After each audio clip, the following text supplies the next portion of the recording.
Sa ibang balita, ligtas na nakauwi sa bansa nitong weekend ang unang batch ng mga Pilipinong voluntaryong nagpa-repatriate mula sa Iran.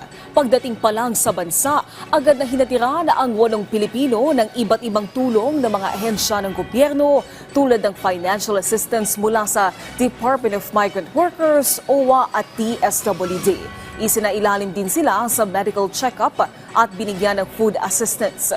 Bilang karagdagang suporta, tinulungan din sila ng OWA na mabigyan ng pansamantalang matutuluyan at inihanda din ang kani-kanilang domestic flights pauwi sa kani-kanilang mga probinsya.